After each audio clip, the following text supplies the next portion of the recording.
Ini kereta tak ada claim insurans. Ini kereta satu owner. Ini kereta mileage original. Ini saya boleh kasih jawapan. Saya semua kasih orang jawapan. Ini kereta tak ada buat transportation. Private use, family use. Saya bukti kasih orang.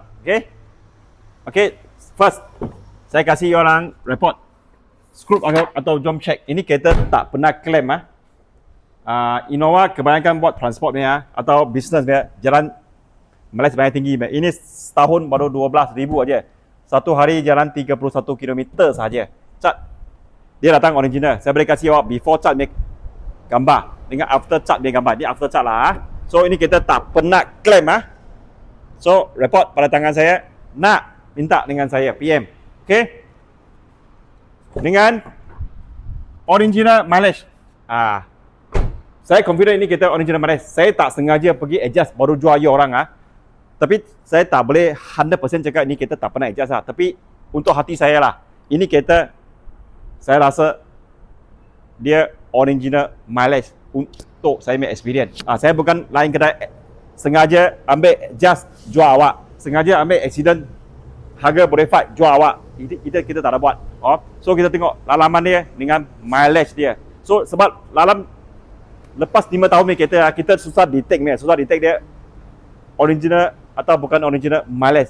Hanya kita boleh tengok dia kalau dia cat original datang, satu owner datang, dengan interior dia, dalaman dia kalau cukup kemas compare dengan mileage dia, okey, kita boleh taksir ini kereta 90%, ini kereta 90%, 95% mileage original. Ini kereta saya confident dia mileage original lah. So kita tengok lalaman dia. So lepas ni kita tengok lalaman dia. Lalaman dia kemas lagi So betul-betul setahun 12,000 km punya kereta. Tengok mileage dia. 111,000 lah.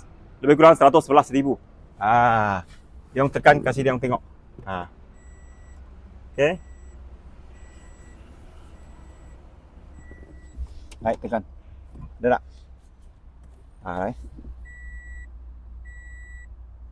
Okay, nampak 111,000 lebih kurang.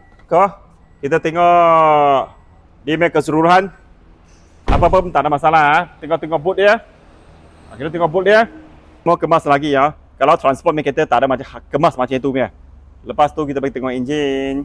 Kemas juga semua original. Sesiapa berminat PM saya, call saya. Sekian. Terima kasih.